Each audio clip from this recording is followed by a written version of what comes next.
Tenemos previsto pues iniciar el día de hoy con la intervención del doctor Brian Cagua Gómez con su tema de conferencia, aspectos principales en la actualización del código NEC SE-HM Hormigón Armado. Él es graduado con honores de la maestría en Dirección de Operaciones y Seguridad Industrial en la Universidad de las Américas. Es magíster en Ciencias de la Ingeniería Civil con mención en Estructuras de la Universidad de las Fuerzas Armadas. Actualmente es candidato a doctor por la Universidad de los Andes en Santiago de Chile.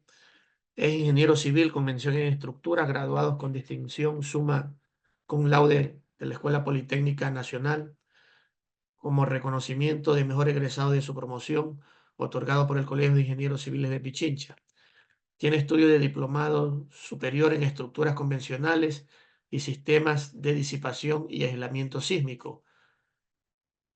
Tiene estudio de técnico de ensayos de campo del concreto, grado 1 en el ACI en Estados Unidos y especialidad en gestión BIM. Ponente en seminarios nacionales e internacionales. Es coordinador de Science Lab, autor y revisor de artículos científicos, coeditor de la Revista Internacional de Ingeniería de Estructuras. Es docente investigador registrado en la CENESID. Además, es miembro activo del Comité de Actualización de las Normas Ecuatorianas de la Construcción y presidente técnico del capítulo de estructuras de hormigón armado, NEC SEHM. En el campo profesional se ha desarrollado como técnico de proyectos de ingeniería en la entidad colaboradora de Sintexa, ingeniero estructural en el Cuerpo de Ingenieros del Ejército del Ecuador, docente universitario en la Escuela Politécnica Nacional, en la Pontificia Universidad Católica del Ecuador, de la Universidad Técnica de Manabí y de la Universidad Mayor Real y Pontificia de San Francisco Javier de Chuquisaca, en Bolivia. Es ingeniero consultor en sísmica, en ingeniería sísmica y estructural. Es un placer presentarlo a Brian Cagua, quien nos eh, pondrá en el tema pues, los aspectos principales en la actualización del código hormigón armado. Bienvenido, distinguido. Muy buenos días con todos. Un saludo especial al ingeniero Daniel Carvajal, ingeniero Salindo Guerrón, quienes cordialmente me invitaron el día de hoy a esta jornada. Para mí es un placer realmente compartir lo que hemos venido trabajando acá como grupo. Ya vamos a compartir mi pantalla un momento para dar inicio.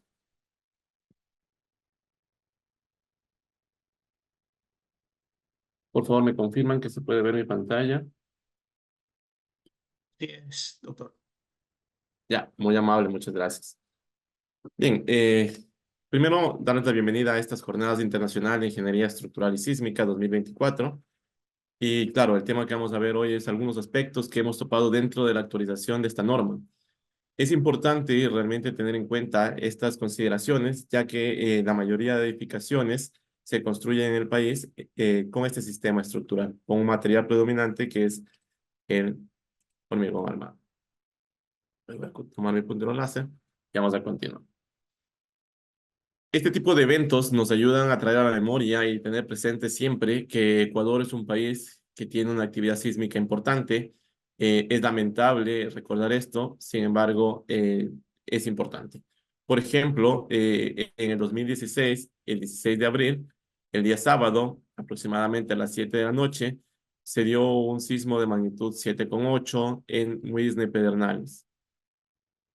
Y al siguiente día, uno ya se enteraba de las noticias de donde había un conteo lamentable de fallecidos, provincias en emergencia debido a este evento sísmico. Y claro, los encabezados titulaban Pánico por el sismo en el país. Entonces, no es algo que afecta a una localidad específica, sino que nos afecta a todos como ecuatorianos. Recuerdo que yo estuve en Quito, más o menos a unos 300 kilómetros de donde se dio el evento, y tuvimos intensidades importantes. De hecho, lo sentimos durante, se fue la luz en el sector, y uno dijo, algo pasó en el país. A ver, voy a quitar mi cámara, tal vez ahí mejore un poco la conectividad, y por favor, si en algún momento no me escuchan, me indican para ver si podemos mejorar ese aspecto. Avanzamos. Al día siguiente, uno sigue viendo estos encabezados, ¿no? Ecuador en luto. Se cuenta el número de fallecidos en 235, el número de heridos alrededor de 1.500. Y claro, ustedes pueden ver acá que el número de víctimas aumenta.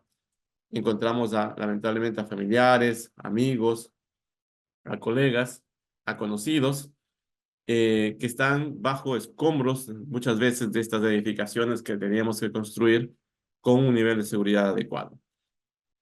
Bueno, los encabezados al día lunes continúan, la tragedia en Ecuador, luto y solidaridad. Uno sigue contando estas cifras de fallecidos y van en aumento. El miércoles todavía nos preocupan seguir buscando a nuestros amigos, nuestros familiares, y ya el conteo va a 507 muertos. Después de una semana aproximadamente de lo que tuvimos el evento, uno ya empieza a contar otras cifras, por ejemplo, cuántas edificaciones, cuántos hospitales o cuántas escuelas resultaron afectadas. Y este número no es menor.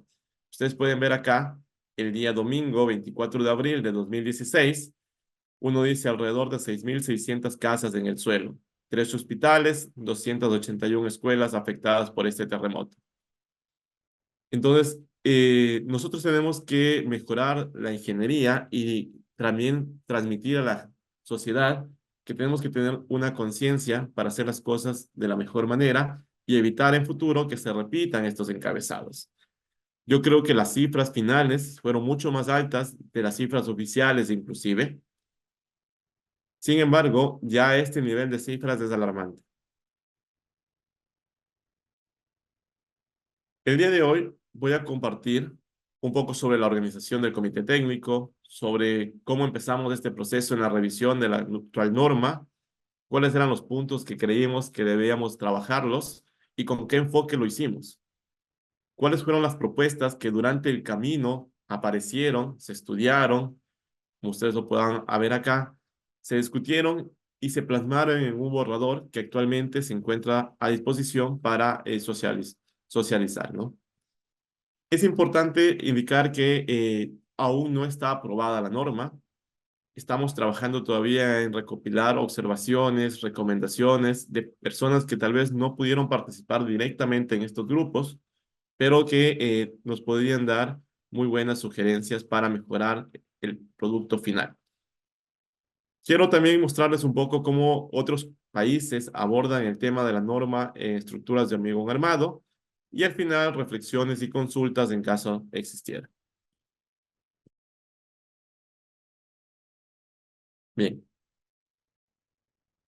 todo el proceso empezó en 2021. Nos reunimos algunos colegas, fueron convocados varias instituciones por parte del Midubi, no solamente en Pichincha, sino en todas las provincias del país. Inclusive participaron algunos miembros del exterior, con el afán de aportar a mejorar la resiliencia y disminuir la vulnerabilidad de nuestro país.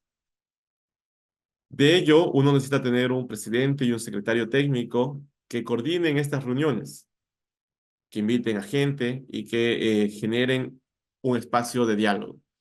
Entonces, por votación, se designó al ingeniero Patricio Plasencia y a mi persona como presidente y como secretarios. Posteriormente, debido a algunas ocupaciones, el ingeniero Plasencia nos sigue apoyando como un miembro adicional del comité y la responsabilidad de ser el presidente técnico, la persona que está encargada de coordinar, de generar el espacio de diálogo, de recopilar todas estas observaciones, he sido yo. Y por eso el día de hoy voy a contarles un poco de este proceso. Partimos en marzo de 2021. Ustedes pueden ver acá la cantidad de personas en porcentaje en las diferentes ciudades que se unieron a este esfuerzo. Este es un esfuerzo voluntario, un esfuerzo que no tiene un rédito económico, eh, invirtiendo mucho tiempo en realidad para mejorar el actual código en estructuras de hormigón armado. Desde el 2021 hasta la fecha, se tuvieron varias reuniones, prácticamente reuniones semanales o cada 2 semanas, para poder evaluar, mejorar, dar soluciones y dialogar sobre ellas. Ahora, el 7 de febrero del 2024 se hizo entrega al Midubi oficialmente de un borrador ante este proyecto de normativa.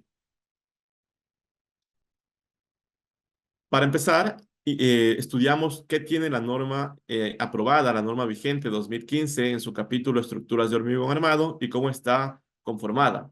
Ustedes pueden ver acá los 10 capítulos principales, desde generalidades hasta los apéndices normativos. Una vez que hicimos eso, se recopiló a través de unas fichas técnicas por parte del Midubi cuáles son observaciones por parte de diferentes actores. Aunque no estuvieran directamente participando en las reuniones, ellos podrían llenar esta ficha y, digamos, alimentarnos con sus sugerencias, con sus observaciones o con sus comentarios. En realidad, tuvimos muy poca, digamos, participación, les soy acá honesto, pero sí tuvimos unas muy buenas comentarios y sugerencias de qué puntos deberíamos mejorar.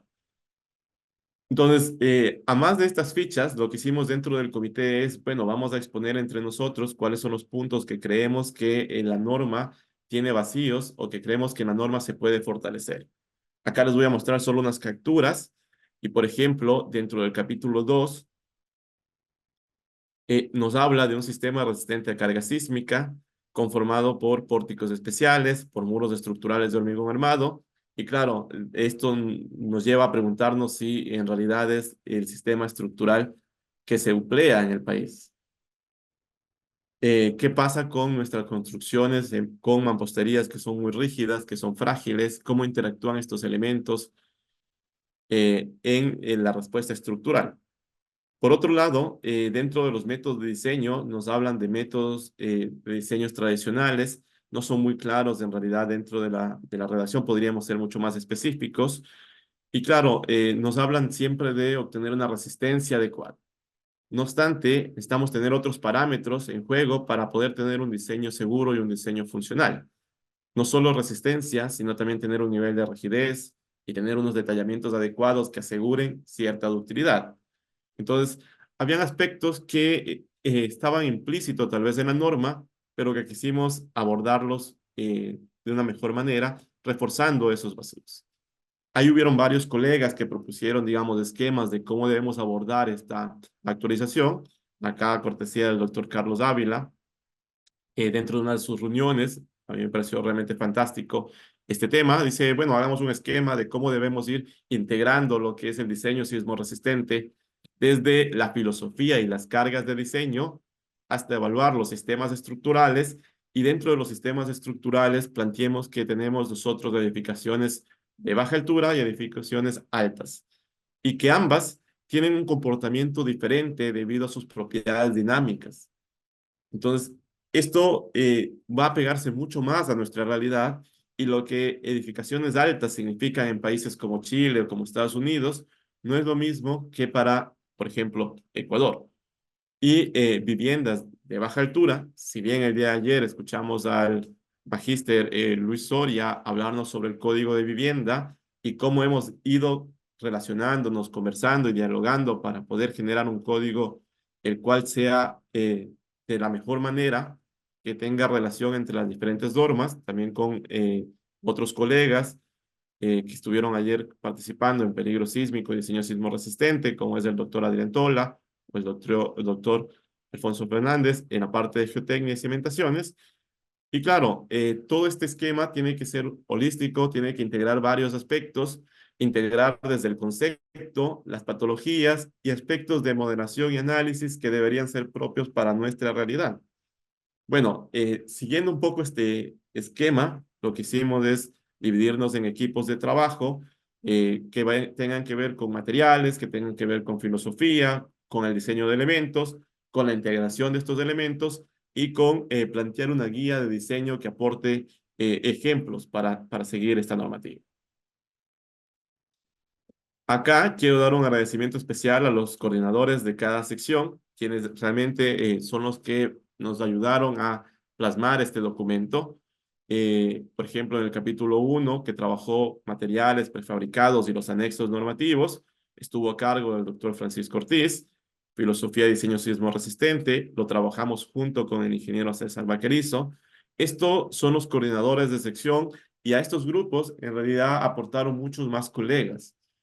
Eh, Sin embargo, los que están acá, por ejemplo, en el grupo 3 de modelación y revisiones globales, el ingeniero Liliana Barros, el ingeniero Marcelo Saldarriaga, lo que hicieron es unir todas estas observaciones, trabajarlos en propuestas y plasmarlos en documentos.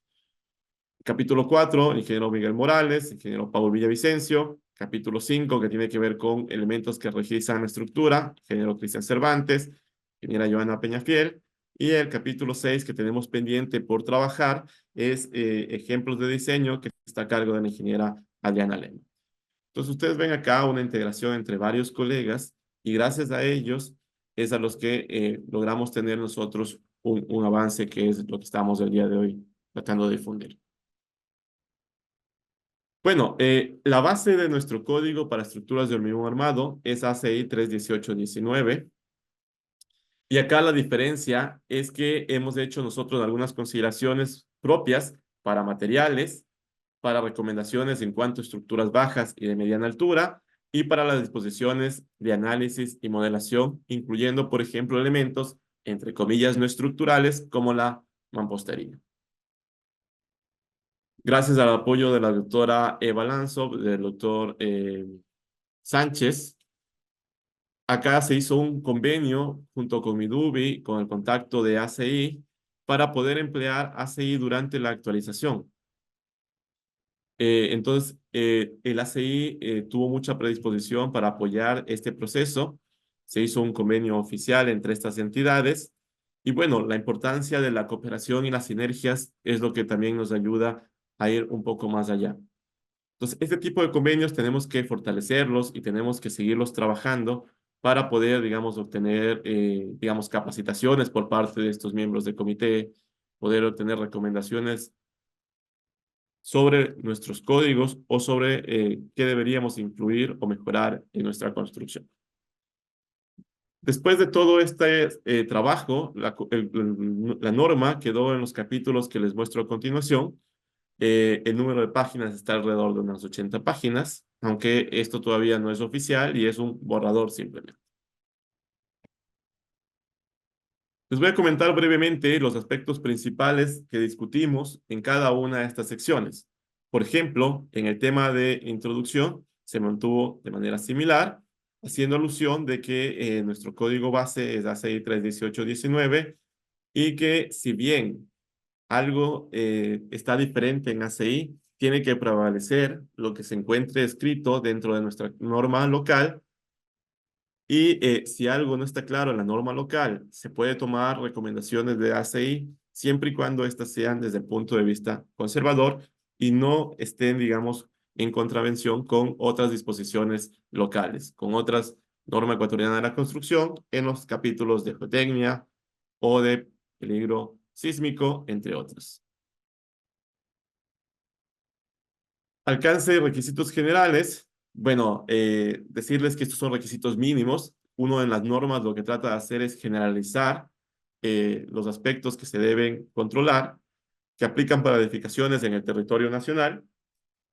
Y si hay alguna estructura fuera de lo que es edificación, estas normas tienen su limitación y podrán ser aplicables en estos diseños o en estas verificaciones siempre y cuando, digamos, eh, sean correspondientes o sean eh, a su vez empleables, ¿no? Que estén relacionadas.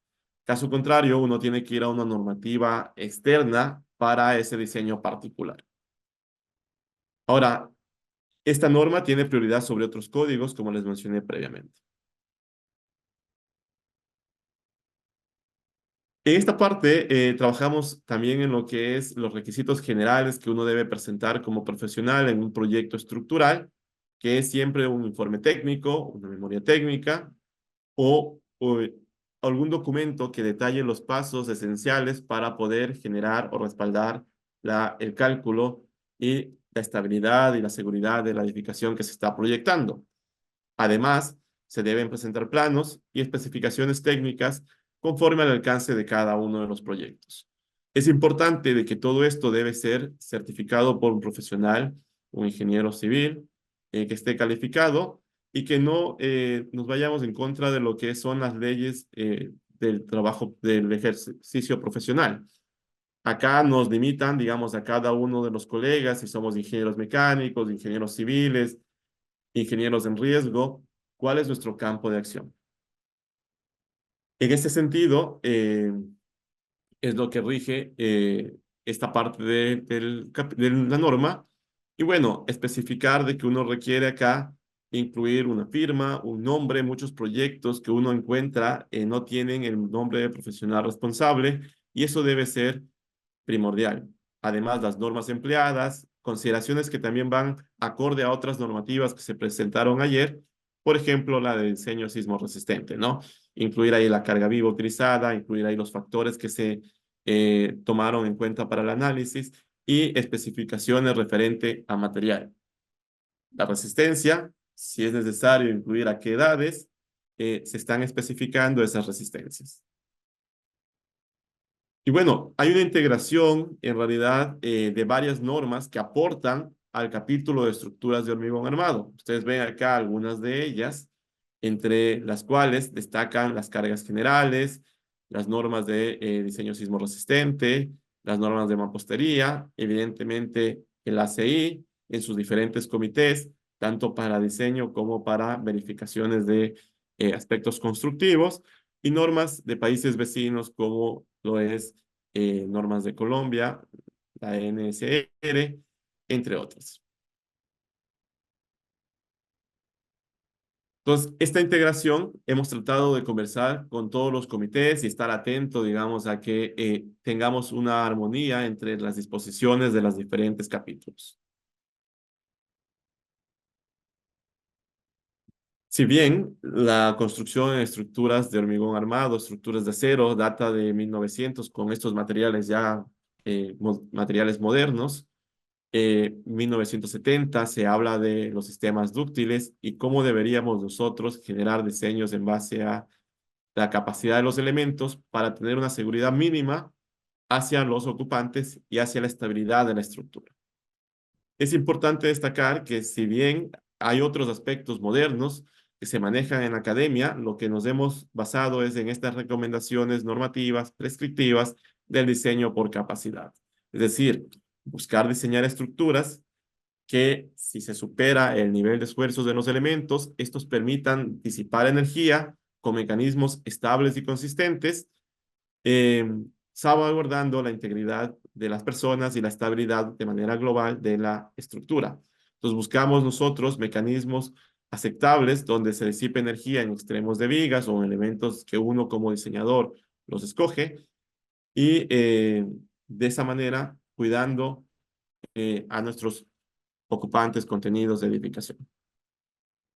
Alguien podrá acá, y lo hemos recibido como comité, de que hay investigación que avala ciertos sistemas o que en la academia se están usando términos con resiliencia, con desempeño, con análisis no lineal. Y es verdad, el nivel de conocimiento en la ciencia, la tecnología es bastante alta, pero el código lo que hace es tener un nivel mínimo para tener al final un diseño seguro, un diseño económico, un diseño respaldado por análisis con ciertos factores de seguridad. Entonces, eso es lo que se basa también este código. No estamos, digamos, sesgados a que el comité va a seguirse reuniendo o va a poder implementar otras tecnologías o otras filosofías a futuro. De hecho, se está planteando generar un comité permanente que pueda incorporar nuevos sistemas estructurales siempre y cuando se tenga investigación que lo valide. Entonces, quiero destacar eso. Lo que nosotros hacemos con el código es requerimientos mínimos normativos. Y al final, el código lo que sigue es un esquema iterativo en el cual uno hace un predimensionamiento, plantea una estructuración con un enfoque conceptual, va de la mano con otros colegas. Eso es importante. Conversar siempre desde el nacimiento de un proyecto con los colegas arquitectos, con los colegas de hidrosanitarias, con los colegas de geotecnia, para al final tener el mejor diseño posible, optimizando nuestros recursos. Entonces, esto es la idea del diseño inicial, es la fase de conceptualización, y ahora con nuevas metodologías de BIM, nuevas metodologías de información o de manejo de información, tal vez esto se va a facilitar. Luego lo que hace el ingeniero estructural es un cálculo teniendo en cuenta aspectos del análisis sísmico, del análisis estático y logrando integrar acá una revisión desde el punto de vista de la rigidez, revisión de si es una rigidez adecuada a la que se está dotando la estructura para resistir las deflexiones o las deformaciones laterales, revisiones desde el punto de vista de la resistencia. Si la resistencia es adecuada para soportar las solicitaciones externas, teniendo en cuenta ciertos factores de mayoración, dentro de estas normas, lo que se, digamos, prioriza es método LRFD. eh, Básicamente es el esquema en el cual nosotros a las cargas las amplificamos o las mayoramos por ciertos factores, a la capacidad de los elementos en función de la acción tenemos nosotros unos factores de reducción de capacidad y lo que buscamos es que la capacidad reducida de los elementos sea mayor o igual a las acciones externas mayoradas. Entonces, vamos a verificar cada uno de los elementos, cada uno de estos principios, y si cumple con todos ellos, el diseño pasa a hacer unos planos, hacer un detallamiento y luego a las fases de construcción, etcétera. Caso contrario, estos diseños son iterativos, estos procedimientos requieren cambiar ciertos aspectos de la conceptualización y nuevamente repetir el procedimiento hasta cumplir con estas prescripciones. Al momento, sabemos que hay otras filosofías y que para edificios con ciertas importancias no se les resta la aplicabilidad, más bien se quiere fomentar un poco más la utilización de estos requerimientos o de estas filosofías, pero sabemos que esto es todavía eh, lejano dentro de la práctica tradicional, dentro de la generalidad de nuestras edificaciones. Por otra parte, mantenemos aspectos relacionados con muros especiales, muros de ductilidad limitada. Hemos acá tratado de hacer algunas recomendaciones, todavía lo estamos trabajando, tomando en cuenta aspectos que nuestros colegas peruanos los emplean. Y si bien esto acá hay mucho debate, inclusive en estos países que ya los utilizan durante varios años, con ciertos requerimientos y limitaciones, estamos nosotros viabilizando emplear este tipo de sistemas estructurales. Ahora hay otros que se fortalecieron en cuanto a los requerimientos, como sistemas de muros especiales o de muros acoplados, y se limita la utilización de pórticos con vigas banda, que si uno ve normativas internacionales, no es un sistema estructural formalmente establecido. Sin embargo, es muy común en construcciones informales encontrarnos con este tipo de estructuración. Entonces, lo que tratamos de hacer es que desde el punto de vista profesional, limitemos su aplicación. Ahora, esto fue, digamos, de mucho debate. Acá hubieron algunas preguntas, análisis de las normativas, de cómo estuvieron planteados inicialmente los sistemas estructurales. Y el tema de la viga banda nos tomó mucho tiempo, digamos, llegar a una respuesta. Así que se hizo consultas a diferentes gremios, a diferentes colegas dentro de los comités mismos. ¿Qué pasa con el tema de vigas banda? Y bueno, las opiniones son bastante, digamos, diversas, pero ustedes pueden ver acá que 44% de los colegas lo que nos dicen es que debe prohibirse como un único sistema resistente a carga lateral y 41% nos dice que debería ser permitido, pero con una gran cantidad de muros. Básicamente, la respuesta es similar. Lo que decimos es, bueno, si el encargado de resistir las cargas laterales es un elemento como un muro estructural, uno podría emplear un sistema de piso como el que está viéndose acá. Caso contrario, se debería limitar. Entonces, ahí todavía lo discutimos mucho más al respecto, lo conversamos con otros capítulos. Acá he traído solamente algunas imágenes de, el capítulo DS. Y claro, nuevamente se refuerza esta idea de que no se debe permitir el uso de pórticos de hormigón armado con vigas banda, a menos que tenga presencia de muros estructurales, y no quiere decir uno o dos muros de 1 metro de ancho, sino que realmente sea el sistema que al menos tome un 90% de esta carga sísmica, ¿no? O más.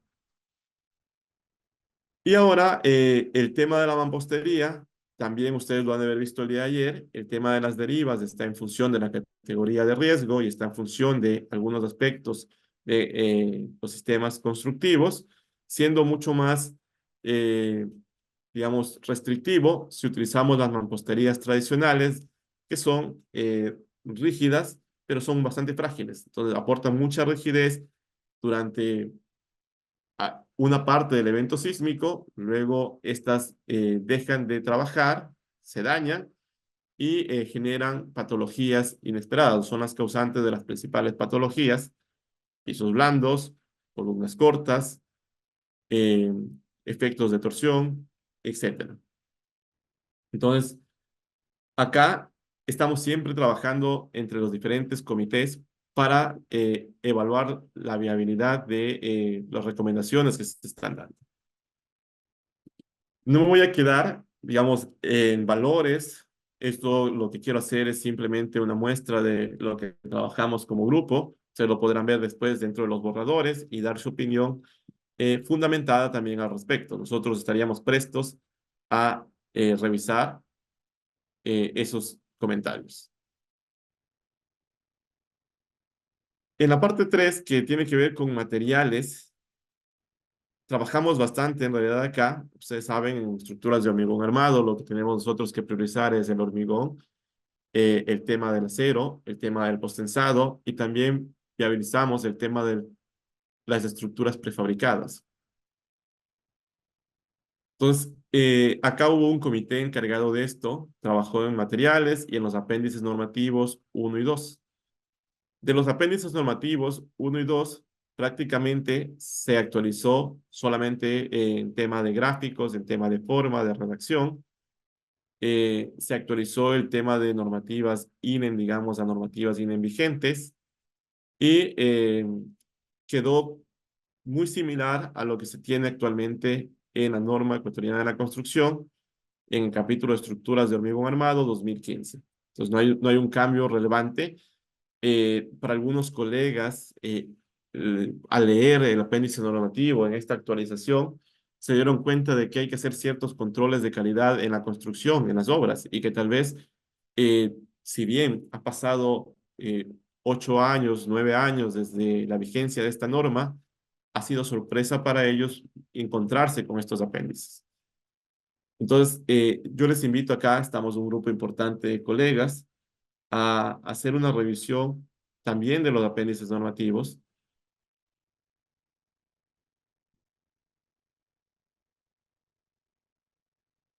Dentro de materiales, lo principal que se trabajó es el módulo de elasticidad del hormigón.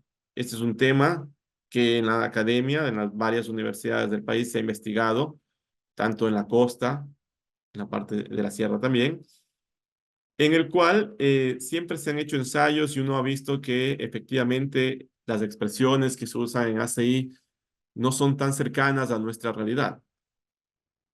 Entonces, lo primero es cómo varía este módulo de elasticidad y también qué influencia tiene si yo hago un cambio dentro de este parámetro en el diseño final de las estructuras. Entonces, una de las preguntas que tratamos de resolver en el comité, acá quiero mostrar esta gráfica que fue elaborada por el doctor Francisco Ortiz, un trabajo bastante interesante, digamos, y también extenso, en el cual revisó alrededor de 26, 27 tesis e investigaciones en el país. Ustedes pueden ver acá algunos de los autores de estas tesis en diferentes años, que lo que hicieron es evaluar el módulo de elasticidad mediante ensayos de laboratorio. Quiero indicar que hubieron muchas más referencias dentro de lo que es Pichincha hay muy poca información de otras ciudades y eso también está un poco correlacionado con la participación dentro de estos comités.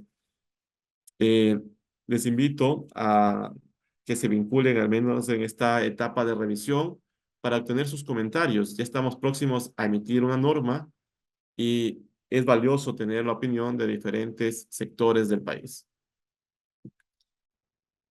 Bueno, resumiendo un poco el tema de esta gráfica.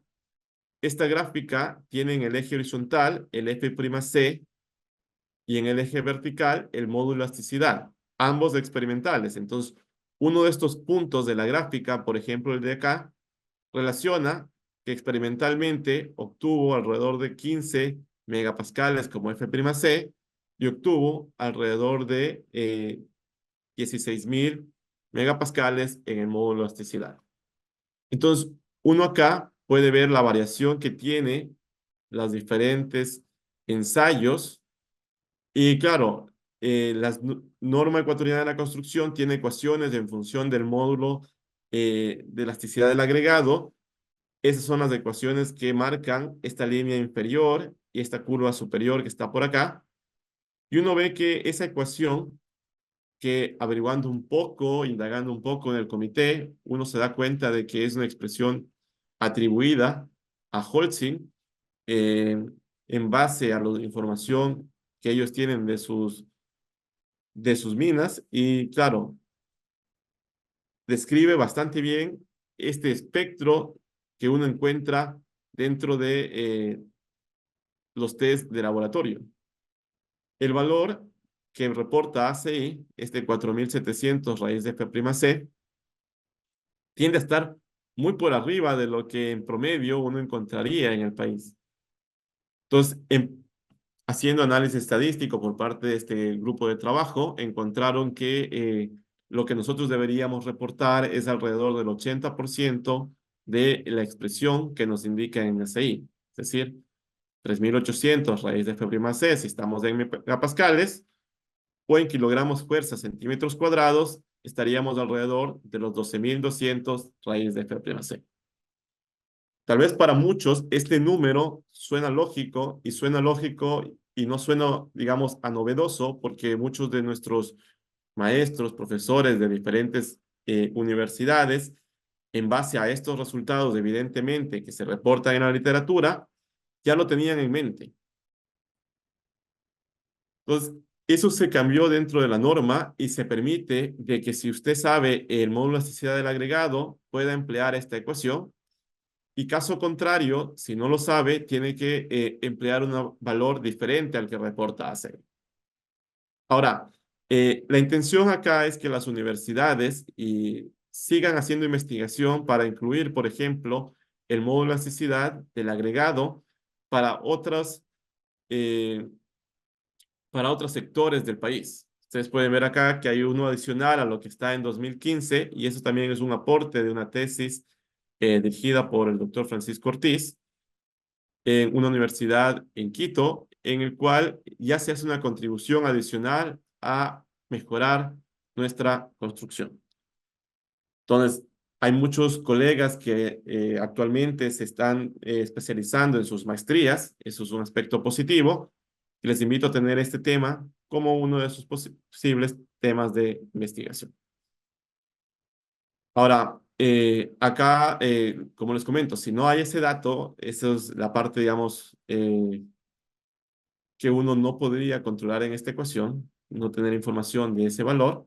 Lo que sí podría hacer es usar esta ecuación, que es un poco más conservadora que la que tenemos actualmente, eh, y que está respaldada por esta recopilación de información. Bueno, en base a este valor, tratamos de estimar cuál es el impacto. Se hizo algunos modelos simplificados, cambiando, variando este valor de modulasticidad y generando análisis paramétricos con diferentes configuraciones, tanto de número de vanos, de altura de pisos, de dimensión de vanos, de dimensión de columnas, de vigas, etcétera. Y convergió en realidad a que en función de cuánto uno afecte el módulo de elasticidad, básicamente es proporcional, digamos, la modificación de las derivas. Y eso es evidente porque nosotros tenemos que las fuerzas externas son iguales a la matriz de rigidez por los desplazamientos. Si esta matriz de rigidez está relacionada con el módulo de elasticidad y ese módulo disminuye en un 20%, básicamente lo que va a aumentar, digamos, en cuanto a desplazamientos para el mismo nivel de fuerzas es en esa proporción. Y eso podría ser un impacto dentro de las dimensiones que se requiere si uno hace un impacto en el límite de las derivas, manteniendo ese mismo límite de derivas. Ahora las estructuras van a ser, entre comillas, un poco más flexibles de las que se podrían estar modelando actualmente. Uno requiere una dimensión mucho más grande de sus elementos estructurales. Si es de muros estructurales, no va a ser ningún problema. Si es de pórticos, ahí generalmente el incremento está en la misma proporción. Y este incremento en volumen de hormigón genera un incremento también en la cantidad de cuantía de acero, ya que están relacionadas. Bueno, acá hay algunas tesis que, por ejemplo, respaldan, son unos excelentes aportes, les recomiendo. Acá el director, el doctor Pablo Caiza, la ingeniera Yepes, desarrollaron recomendaciones para el tema de conexiones viga-columna. Y claro, dentro de esto, lo que quiero resaltar es que uno requiere cuál es el alfa FY, es decir, hay un número al que uno multiplica el FY para poder hacer el diseño por capacidad y obtener los momentos probables en las columnas, en las vigas. Y ese número, para los diseñadores que están con relación están, digamos, generando, están siempre con estos cálculos, van a venir a la cabeza el 1.25 del FY. Entonces, aumentar el FY por este 1.25. Sin embargo, hay normativas internacionales, como por ejemplo la normativa de Chile, que localmente ellos se han dado cuenta de que sus barras de acero en realidad no cumplen con 1.25, sino que tienen una sobreresistencia un poquito mayor relacionada con o más cercana al 1.4. Entonces, ellos lo que han hecho en su norma ya lo vamos a ver, es bastante pequeña en cuanto al número de páginas, y lo que dicen es para el diseño por capacidad, emplee 1.4 FY en lugar de 1.25. Y en el comentario lo justifican debido a su realidad local. Se discutió dentro del comité y debido a los aspectos que ya estamos nosotros involucrando en esta normativa, no podemos cerrar la brecha de conocimiento o la brecha de la investigación sin también tener en cuenta la realidad social, la realidad económica del país. Se decidió mantener el valor de 1.25, pero yo saco acá a colación esto para que las investigaciones también se orienten a poder esclarecer un poco la realidad en cuanto a materiales que se usan localmente. Tal vez en una próxima normativa acercarnos a un mejor valor de este valor de alfa. Por lo pronto se mantiene en 1.25, no hay ninguna variación al respecto. Otro aspecto, digamos, grande en cuanto a los cambios que hubieron en este comité es orientar recomendaciones para la modelación estructural en hormigón armado. Y acá el grupo de trabajo, al igual que los otros, hicieron un excelente labor. Y claro, uno acá investiga y uno acá indaga y discute qué requiere una estructura en un diseño tradicional. Y si bien hay varios aspectos, sostenibilidad, funcionalidad, aspectos ambientales, desde el punto de vista estructural, desde el punto de vista físico, tal vez los que rigen la estructuración y el desempeño, digamos, estarían relacionados con dotar a la estructura, dotar a nuestras edificaciones de una resistencia adecuada para soportar las solicitaciones externas, de una rigidez conveniente para controlar las deformaciones laterales. Esto lo que implicaría es controlar las derivas, estas deformaciones relativas de piso. Y el daño está muy correlacionado con lo que es deformación. Entonces, si nosotros balanceamos el tema de la rigidez de manera adecuada, también podríamos estar controlando daños. Entonces, ustedes ya vieron que eh, nosotros, dentro del Comité de Diseño Sismo Resistente, se hicieron recomendaciones para el tema de derivas.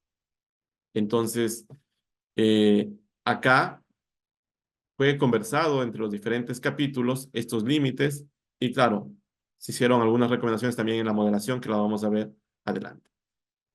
Y también darle ductilidad, es decir, dar unos buenos detallamientos, cuidar los ganchos sísmicos, los recubrimientos, que básicamente se toma directamente de ACI. No hay un cambio drástico en lo que se tiene que ver con la ley 15 vigente. Por ejemplo, acá hay países que premian dar estructuras más rígidas y también dar ductilidad, pero no considerarla dentro de la reducción de las cargas sísmicas, sino más bien como me compro un auto y tengo bolsas de aire. Estas bolsas de aire son un seguro que en caso de que me choque, nadie quiere chocarse, pero en caso de que me choque, van a funcionar y me van a salvar tal vez la vida. Entonces, así manejan unos países, su economía es diferente, su realidad social es distinta. Nosotros todavía hacemos uso en el diseño del tema de ductilidad.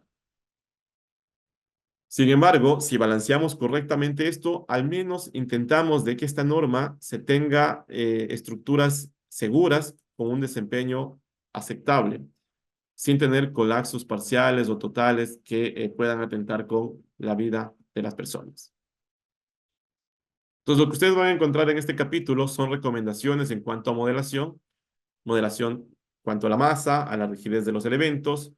Se conversó mucho con el presidente de Geotecnia, el doctor Alfonso, para tener en cuenta también ciertas condiciones de deformabilidad del suelo y uno lo que va a hacer acá es todo lo que tenga que ver con geotecnia, citar al capítulo correspondiente de geotecnia y cimentaciones. Lo único que vamos nosotros a hacer es una recomendación en cuanto al diseño del elemento como tal. Ahora, todavía estamos trabajando y nos queda una tarea pendiente entre estos comités en buscar recomendaciones para tener en cuenta, por ejemplo, interacción suelo-estructura para ciertas edificaciones y con diferentes alcances en función de aspectos, las cargas, la importancia, todavía lo estamos evaluando, ¿ya? Ahora, esto no implica que tengamos que hacer un análisis eh, que se nos sale de las manos. Ya lo estamos haciendo en muchos de los casos de los proyectos actuales con los software que utilizamos especializados. Más bien lo que queremos es dar recomendaciones para esclarificar o esclarecer este tema de análisis. Por otra parte, tener en cuenta los agrietamientos de diferentes consideraciones, tener en cuenta la inclusión del diafragma de piso y el diseño de los diafragmas. Algo importante, que si bien los elementos pueden estar correctamente diseñados, uno tiene que hacer la verificación de diseño por capacidad para asegurarse mecanismos de disipación adecuados. Entonces, ahí hay que cumplir con conexiones correctas vigas columna. Es decir, hacer una viga fuerte para que resista lo que tenga que resistir, pero hacer una columna mucho más fuerte que esa viga. Entonces seguimos premiando, digamos, ese tema, ese tipo de filosofías. Por otra parte, los cambios de materiales directamente a la sección correspondiente, como ya lo conversamos. Entonces ya habíamos hablado de que el diseño es iterativo y que estamos incluyendo dentro de este ciclo algunas recomendaciones y acá se les va a generar, digamos, unas recomendaciones de cómo uno debería contextualizar este análisis iterativo, desde la estructuración de los sistemas estructurales de las edificaciones, la elección de propiedades de materiales, la verificación de los modelos, la composición de verificaciones, tanto de desplazamientos, de fricciones, derivas, estabilidad, como de resistencia. Y al final, tener en cuenta, por ejemplo, cómo esas van a tener una trayectoria de cargas que deben descargar en nuestros suelos de una manera adecuada, restringiendo también el tema de asentamientos y el tema de capacidad. Entonces, todo esto está vinculado con lo que, con el resto de capítulos.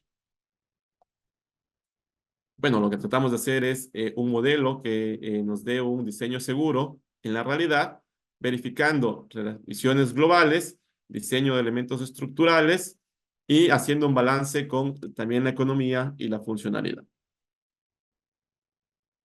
En este aspecto, ya estamos por terminar. Lo que quiero acá es resaltar el tema de revisiones globales. Acá hay un cambio en la modelación para revisiones globales, derivas, deflexiones. Lo que uno debe hacer es hacer los agrietamientos correspondientes de todos los elementos conforme a lo que nos indica muy similar la NEC 15 vigente.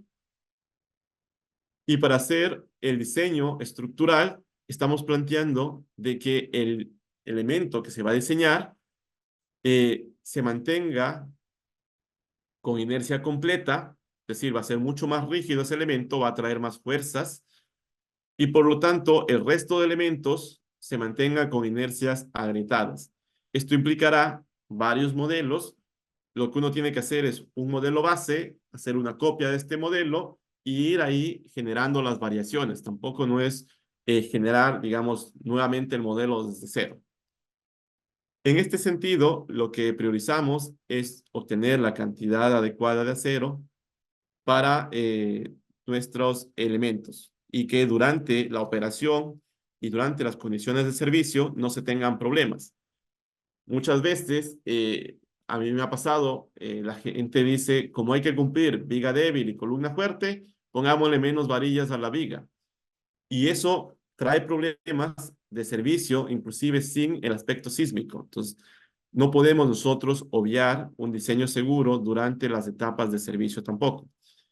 Entonces, yo acá recomendaría en esa filosofía hablar sobre una viga fuerte, tan fuerte como para resistir lo que tiene que resistir de solicitaciones, pero una columna mucho más fuerte que esas vigas.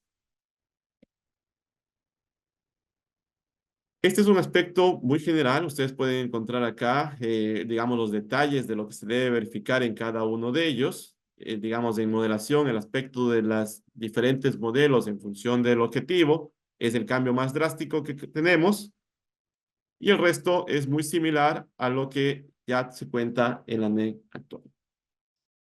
Por otra parte, elementos no estructurales se deben cuidar, la interacción entre la mampostería y las patologías que pueden generar, generando modelos en el cual tratemos de evaluar al menos este impacto. Entonces, el tema del diseño estructural es complejo y queremos que si hay algunos otros colegas, arquitectos, constructores, inmobiliarios, desarrolladores, se lo pueda también visualizar. Cuidar todos estos aspectos implica mucho tiempo de trabajo del ingeniero, del profesional. ACI tiene sus recomendaciones y ACI dentro de sus recomendaciones dice que se debe tener en cuenta el efecto que tienen estos elementos, comillas, las mamposterías, en la respuesta del sistema. Y claro, al final ustedes lo que tenemos que hacer es tratar de evitar, digamos, este escenario, que es lo que se vivió en 2016. Entonces ven acá la edificación, que tal vez pasó 10, 20 años sin ningún problema, pero cuando hay un evento sísmico importante, lamentablemente estas son las consecuencias. No solo de esta edificación, sino que uno ve acá, por ejemplo, cómo la mampostería, digamos, fue eh, tan rígida que aportó. Tal vez acá hay unos elementos que en la parte intermedia quedaron intactos, pero el problema fue la interacción, la conexión entre estos diferentes elementos. Nuevamente, acá hay más colapsos y uno ve que tal vez el problema de fondo se da en la conexión o la transferencia de estas cargas y la interacción con los elementos que, entre comillas, se consideraron no estructurales. Entonces, estas son varias fotografías que nos ayudan y que nos traen a la memoria estos amargos recuerdos, pero necesarios para tenerlos siempre presentes y darle la importancia de lo que hacemos como ingenieros, como profesionales, arquitectos, como constructores. Uno puede ver acá cómo estas mamposterías que se les llamaron no estructurales, en realidad trabajaron y eso se evidencia en los daños que uno puede observar. En muchos de los casos, esta mampostería favoreció el desempeño o salvaguardó al menos el colapso de las edificaciones, pero no en todos ellos. A breves rasgos, en la NEC actual lo que se hace es tener dos caminos, o bien en planos presentar cómo aislar estos elementos no estructurales, o bien generar un modelo o varios modelos en los cuales uno pueda estudiar la influencia que tienen estos elementos en la respuesta estructural. Nuevamente, se prioriza el uso de elementos como muros estructurales para controlar estas deformaciones. Yo les puedo compartir mis diapositivas para que en detalle se pueda informar un poco más sobre el resumen, digamos, de estas actualizaciones. Y acá, por ejemplo, ustedes ven también el tema de aportar rigidez adecuada para controlar, por ejemplo, deflexiones. Y lo que hemos hecho, a diferencia de ACI, es mantener las tablas de dimensiones mínimas de elementos, pero incrementándoles por un factor adicional debido a la reducción en cuanto al módulo de elasticidad. Y ese factor fue conversado, se hicieron algunos números rápidos y convergieron a 1.25. Entonces, si en ACI nos dan un peralte mínimo de elemento, de losa, de viga, lo que uno debe hacer es ese peralte mínimo multiplicarlo por 1.25 para tener en cuenta estas diferencias en materiales. Diseño de elementos, no se hizo más que extraer todo lo que se veía en diseño de elementos y citar directamente los capítulos de ACI 3.18.19 que corresponden. Entonces, acá se reducen algunas páginas. Lo que se trata de hacer también es controlar, digamos, cualquier mala interpretación por parte del comité hacia lo que nos dice ACI directamente. Y lo que tomamos es los capítulos correspondientes con ciertas salvedades.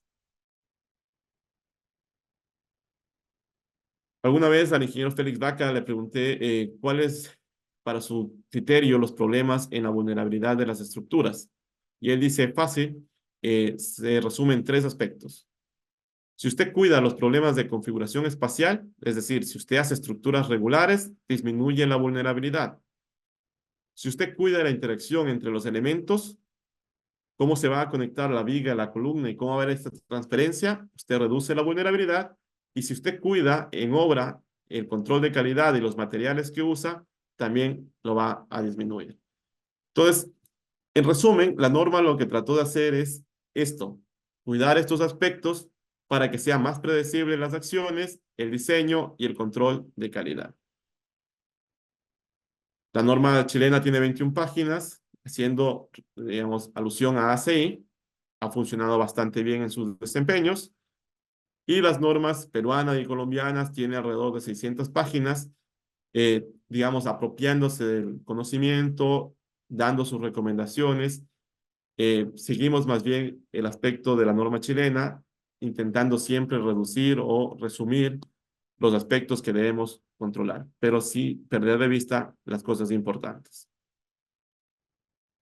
Entonces, este es el enfoque que le hemos dado, poner en cuenta ojo en materiales, recomendaciones de modelación y aspectos locales.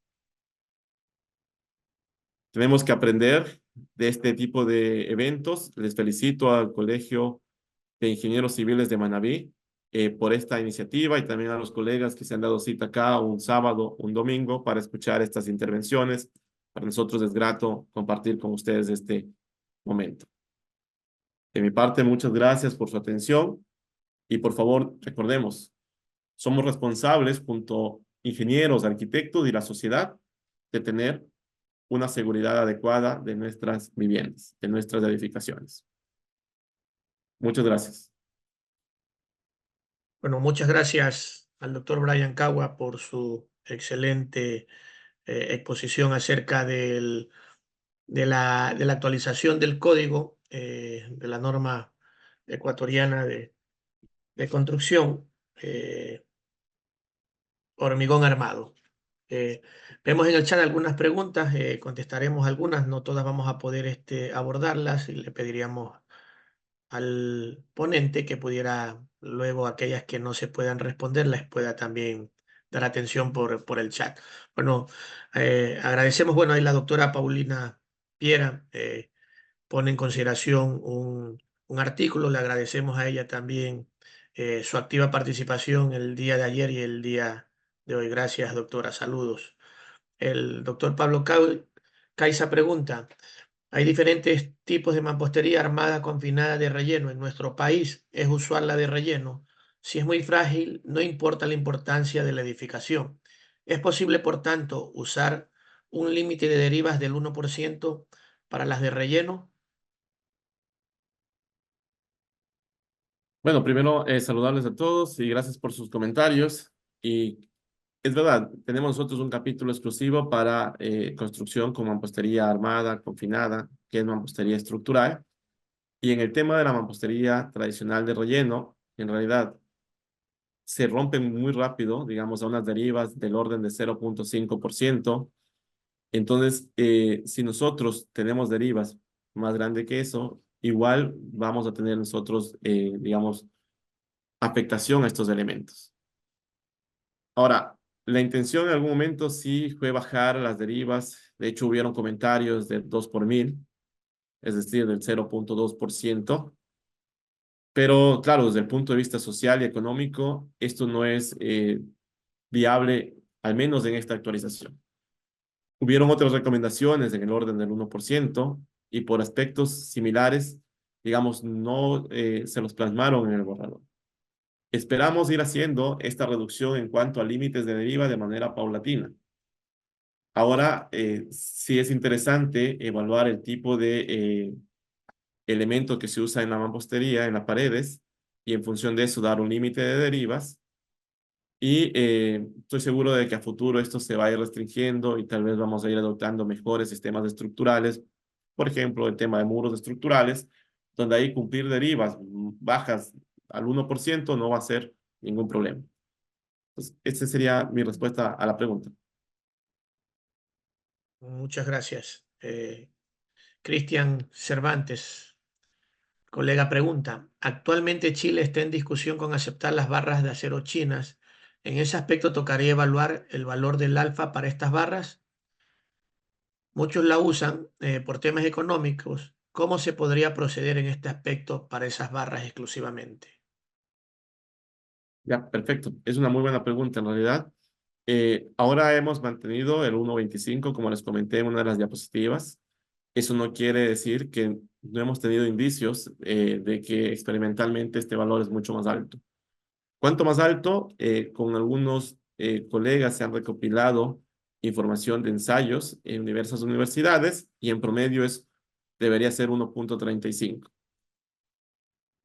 Sin embargo, nuevamente, estamos haciendo algunos cambios en la norma y si nosotros incluimos esta modificación desde ya, tal vez va a haber, digamos, una influencia económica bastante fuerte y en lugar de poder hacer aplicable la norma, tal vez estaríamos restringiéndola para algunos sectores de la sociedad. Entonces, lo que recomendamos en el comité es que haya un comité permanente, que nos mantengamos como un grupo, que el Midubi, por favor, pueda también allí fortalecer este grupo, institucionalizarlo de alguna manera, para seguir evaluando estos temas, seguirlos conversando, y si se requiere, tener una actualización que no pase 8 años o 9 años con una misma normativa, sino que se puedan hacer cambios mucho más rápidos y con respaldos, digamos, a los cambios que se están aplicando. Félix del Rosario, desde Guayaquil, nos pregunta, en la aplicación de la ANEC 2015, el cumplimiento de la confinación de los estribos en vigas y columnas, siempre que se logra un 100% de confinamiento, garantiza la absorción de la energía sísmica. ¿Cómo queda este concepto que es obligación en la construcción de estructuras de acero para hormigón armado?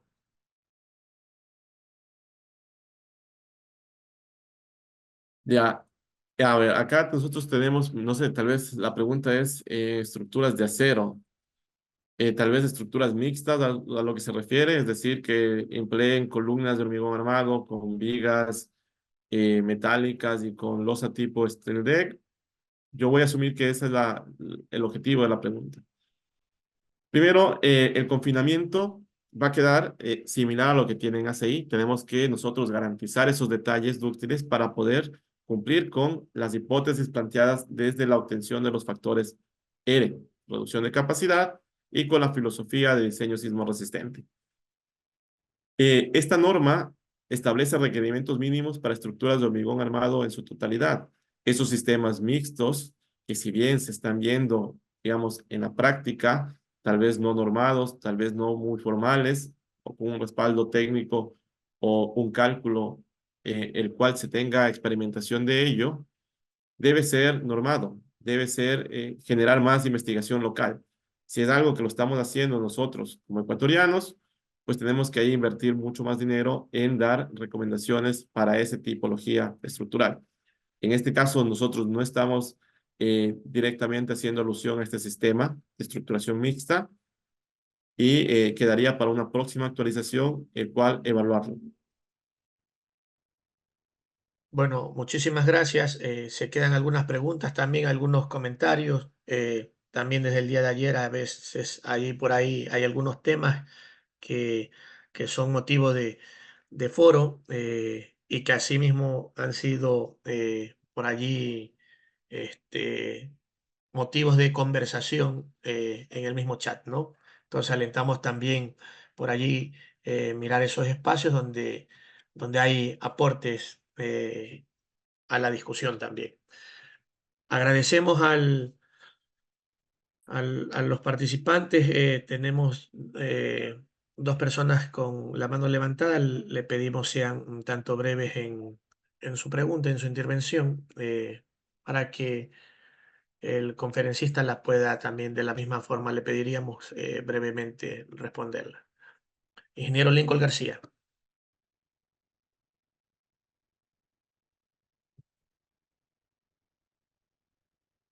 Buenos días. Felicitaciones, ingeniero Brian, siempre dando buenas conferencias en todas las que he participado. Este, Mi pregunta va hacia la ecuación del módulo de elasticidad de concreto. Normalmente, históricamente, se ha manejado en Ecuador 12.500 hasta 13.500. La posibilidad de mantener, de seguir con esa forma, porque ustedes ponen un valor normado en la norma de 12.200. Es porque no hay más estudios de otras canteras. Aquí, por lo menos en Manabí, hay bastantes canteras que aparentemente no es ofender a Holcim porque también se ha obtenido buenos resultados, pero que tienen muchos mejores resultados que Holcim. ¿Hacia dónde iría el análisis? Y otra pregunta para ya cerrar, es en base a los métodos. Usted está hablando del método de capacidad, ahora se habla del método de los desplazamientos. este, También muchos mantienen el método basado en fuerzas, porque también habla de la fuerza sísmica de obtener, y otro, el método de desplazamiento lo desprecia, el sacar la fuerza sísmica. Más se basa en los desplazamientos. ¿Hacia dónde va eso? ¿Hacia dónde apunta esas teorías y todo? Ya, muy amable, ingeniero Lincoln, por la pregunta. Bueno, primero, el módulo de elasticidad, el 12.200, es básicamente por las unidades, no tener un 3.8 raíz de F'(c), y la transformación aproxima al 12.200. Ahora, tener 12.200, 12.500 en la práctica profesional no creo que tenga un impacto tan grande. En realidad, son números muy cercanos. Va a quedar tal vez con el 12.200 y tenemos que evaluarlo en el comité. Lo segundo es, hay métodos, como usted me dice, que tienen que ver con desplazamientos, pero todavía en la práctica ingenieril no se están difundiendo, digamos, de una manera adecuada. Y los programas de cálculo tienen el esquema del método de fuerzas como establecido. Entonces, hacer un cambio en la filosofía de diseño va a ser complejo. Pero en la norma de diseño sismo resistente sí se tiene un capítulo exclusivo para las personas que quieran evaluar a través del método de desplazamientos, digamos, su diseño, lo pueden hacer, pero prioriza aún el método de fuerzas. Muchas gracias. Jason Medina, por favor. Breve en su pregunta. Gracias. Buenos días, muchas gracias por permitirme hacer una pregunta. Quería consultar respecto a lo que estoy viendo en la norma, sobre todo en la parte de castigar mucho el diseño con relleno de mampostería rígida. La norma quisiera ver si bien pretende un poco castigar a este tipo de estructuras, obviamente ya basándonos en la experiencia que hemos tenido en el último sismo, o bien también va a emitir recomendaciones referente a cómo desacoplar la mampostería de la estructura principal, de tal forma de obtener una pared, bueno, una pared de mampostería segura que se va a mantener y que no va a interactuar con la estructura, para así beneficiar el desempeño sísmico también. Ya, perfecto, es una buena pregunta. En realidad hay sistemas alternativos a la pared de relleno tradicional, sistemas livianos, que se pueden implementar. Dentro del cuerpo principal de la normativa no se pretende, digamos, generar un manual de recomendaciones, digamos, premiar unos sistemas versus otros o dar recomendaciones específicas. Lo que sí se busca es generar un manual adicional como una guía que no va a ser una norma, sino va a ser recomendaciones de cómo implementar este cuerpo principal normativo y qué puede hacer el profesional en diversos escenarios. Entonces va a ser un documento adicional, no normativo, sino de una ayuda más bien profesional. Muchas gracias. El máster Isurieta, antes de la última intervención en esta conferencia, luego estaremos con el colega Carlos Ayala Moya. Adelante, máster, breve, por favor. Hola, muy buenos días. Hola, Brian, ¿cómo está? Buenos días. Siempre miramos con preocupación todo este asunto de las reformas de los códigos, porque si bien es cierto que buscan seguridad, siempre se van por el lado antieconómico. Eso ya lo sabemos y lo vamos a reconocer siempre. Pero una parte que no se está topando y que en algún momento, y esto es una recomendación para los colegios de ingenieros, es una revisión del arancel profesional, porque realmente a medida que los códigos se modifican, a medida que las investigaciones avanzan, a medida que la autopreparación de los profesionales exige cada vez ingenieros con mayores capacidades técnicas y tecnológicas, lamentablemente no vemos por ningún lado que exista un arancel que regule el pago al ingeniero civil y que sea un justo pago. Y vemos que realmente esto se ha vuelto un mercadillo. Los ofrecimientos y las ofertas de trabajo no deben estar desregularizados.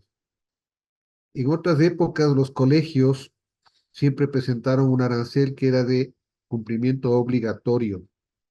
Sabemos que han habido algunos cambios en las últimas décadas, probablemente en la última y media década, en donde se restringió la permanencia inclusive de los colegios profesionales, con mucha pena lo digo, porque fue así, y se desmembró de alguna manera el arancel del ingeniero.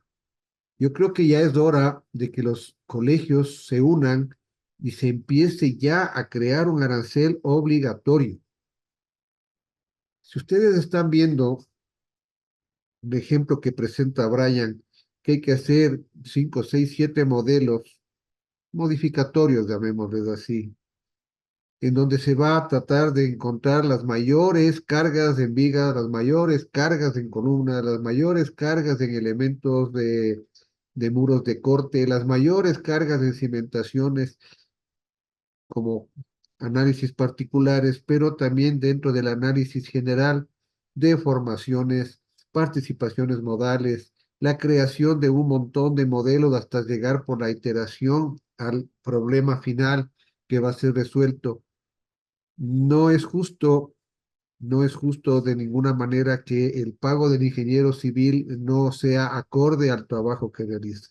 Esta es una recomendación personal, porque ya llevo ya 43 años de ejercicio profesional y veo que, claro, la necesidad de muchas personas hace que se regale el trabajo y eso no debe ser así. Se debe respetar la profesión y se debe respetar al ingeniero civil.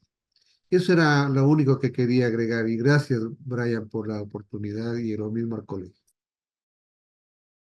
Muchas gracias, doctor Brian. en la parte final. Le escuchamos. Sí, yo creo que ese es el objetivo también de tener un comité permanente de actualización de norma. Evidentemente hay que hacer mucho trabajo y preparación para poder diseñar de manera segura una estructura. En nuestro país, a diferencia de en otras latitudes, el arancel profesional es muy bajo para todo lo que ustedes ven que hay que hacer. Entonces, estamos acá arquitectos, inmobiliarios y diferentes colegas, 203 personas, tenemos que impulsar ese tipo de iniciativas para dar validez, dar valor a nuestra profesión. Tal vez muchos de nosotros ya hacen esos modelos en la actualidad y claro, lo que no está haciendo es reconocido de manera económica. Eso desmotiva, digamos, la aplicación práctica hacia el cálculo estructural. Entonces, mi recomendación es seguir lo que nos dice el máster César Isurrieta, que es tener nosotros una fuerza en base a los colegios, en base a los diferentes gremios y hacer presión allí como grupo para dar valor a nuestra profesión. Eso es evidente.